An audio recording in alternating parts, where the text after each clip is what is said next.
Trump ने यह कहा कि वो 5 दिनों तक ईरान के बिजली प्लांट पर अटैक नहीं करेंगे और ईरान से उनकी बातचीत चल रही है। इजरायली मीडिया का यह दावा है कि ईरान की तरफ से वहां के स्पीकर मोहम्मद कलीबाफ बात कर रहे हैं। हालांकि ईरान ने ट्रंप के दावों की हवा निकाल दी। ईरान ने यह कहा कि ट्रंप सफेद झूठ बोल रहे हैं।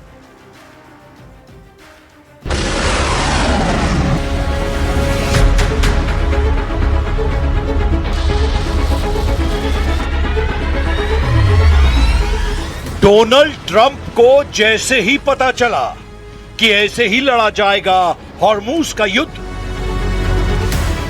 तो सवाल उठा कि क्या ईरान ऐसे ही बचाएगा अपनी जमीन और क्या समंदर में ही खोद डालेगा दुश्मन की कब्र, या फिर अमेरिका के 5000 कमांडो तोड़ डालेंगे ईरान का हॉर्मूज का चक्रव्यूह। अमेरिका ने जैसे ही देखा ईरान का युद्ध ट्रेलर, डोनाल्ड ट्रंप ने किया बहुत बड़ा ऐलान। ट्रंप ने कहा है कि उन्होंने ईरान के बिजली प्लांट पर 5 दिन के लिए हमले टाल दिए हैं। ट्रंप ने कहा है कि ईरान और अमेरिका के बीच सकारात्मक बातचीत हुई है। पूरे पश्चिम एशिया में तनाव पूरी तरह खत्म करने के लिए गंभीर बातचीत हो रही है। So the discussions took place yesterday. They went into yesterday evening. They want very much to make a deal. We'd like to make a deal too. We're going to get together today by probably phone because it's very hard to find a country. It's very hard for them to get out, I guess. But we'll at some point very, very soon meet. We're doing a 5-day period. We'll see how that goes.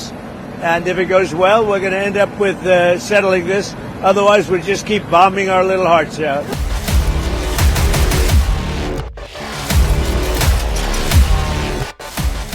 क्या Trump का ये ऐलान 5 दिन का surrender है? क्या Trump ने हमले की धमकी वापस लेकर ईरान के सामने हथियार डाल दिए हैं? या फिर ट्रंप की वो चाल और जाल है जिसमें वो ईरान को फंसाकर घुटनों पर लाना चाहते हैं? लेकिन ट्रंप के ऐलान के बाद इजराइल ने ईरान पर हमले तेज कर दिए हैं और यही इस वक्त युद्ध का सबसे बड़ा सच है जिसने ईरान को पहले से ज्यादा अलर्ट कर दिया है। वॉर जोन का सच यह है कि हॉर्मूज में ईरान बैकफुट पर नहीं आया है। ईरान अब भी हॉर्मूज का समुद्री गलियारा कंट्रोल कर रहा है। वॉर जोन का सच यह है कि ईरान अब भी इजराइल पर पलटवार कर रहा है। ईरान की मिसाइल लगातार लॉन्च हो रही है और तेल अवीव से लेकर अश्कलॉन और हाइफा से लेकर डिमोना सब कुछ तहस नहस कर रही है।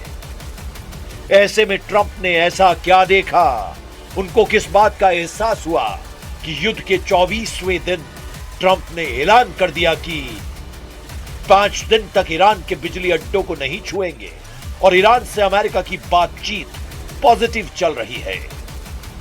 ईरान की लीडरशिप पर लगातार बमबारी करने वाले युद्ध में आखिर आगे क्या होने जा रहा है? ईरान के रेवोल्यूशनरी गार्ड्स को खत्म करने वाले इरादे को लेकर डोनाल्ड ट्रंप का अचानक मूड क्यों बदल गया है? नेतन्याहू के युद्ध का पुरजोर हर मायने में मदद करने वाले ट्रंप के दिमाग में क्या चल रहा है? क्योंकि ईरान के खिलाफ 24 दिन का युद्ध लड़ने के बाद क्यों अमेरिका अचानक बैकफुट पर आ गया?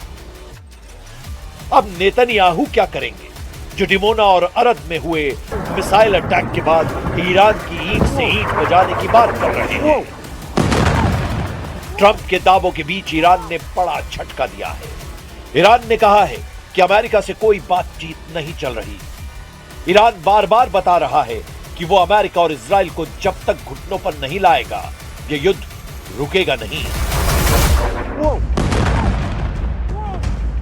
ऐसे में ट्रंप के दावों के बीच क्या हॉर्मूज पर ईरान का कंट्रोल बरकरार रहेगा? क्या इजराइल पर ईरान के हमले रुकेंगे या और तेज होंगे?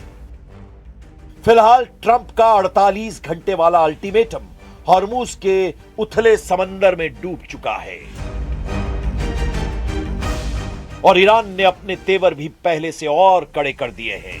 ईरान को ट्रंप की बातों पर बिल्कुल भी यकीन नहीं और इसीलिए अब भी सवाल उठ रहा है कि क्या हॉर्मुज बनने जा रहा है वर्ल्ड वॉर का एपिसेंटर।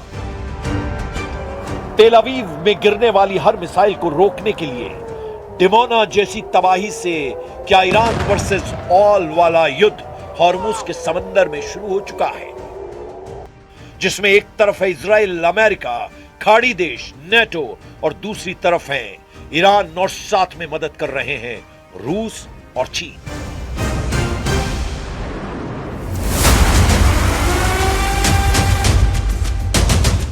डोनाल्ड ट्रंप की हॉर्मुज वाली वार्निंग क्या थी, इसे बहुत गौर से समझिए, क्योंकि यही है हॉर्मुज में वर्ल्ड वॉर की रेड लाइन। ट्रंप ने कहा कि ईरान ने हॉर्मुज स्ट्रेट नहीं खोला तो अपने पावर प्लांट्स की तबाही तय समझे ईरान। ईरान ने पलटवार किया, बोला उसके पावर प्लांट पर हमले का मतलब ऐसे मिसाइल अटैक जो पूरे पश्चिम एशिया की बिजली ठप कर देंगे। इजराइल के सभी वाटर प्लांट पर हमला किया जाएगा और वहां का परमाणु रिएक्टर भी सुरक्षित नहीं बचेगा। इसके बाद ट्रंप ने कहा हम 5 दिन तक ईरान के बिजली प्लांट पर हमला नहीं करेंगे। ईरान से बातचीत अच्छी चल रही है। इस युद्ध में नेटो ने भी ट्रंप को बहुत बड़ा झटका दिया है, ऐसा शॉक जिसके बाद ट्रंप और नेतन्याहू खुद को बहुत अकेला महसूस करने लगे हैं।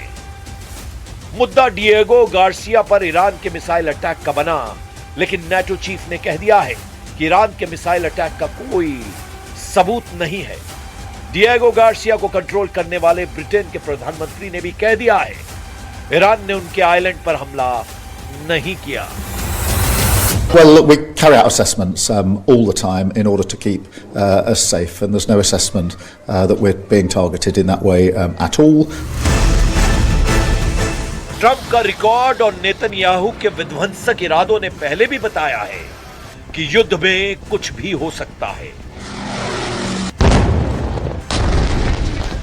ईरान के खिलाफ अमेरिका और इजराइल की जंग किसी भी वक्त यू टर्न से लेकर जिगजैग वाली करवट भी ले सकती है।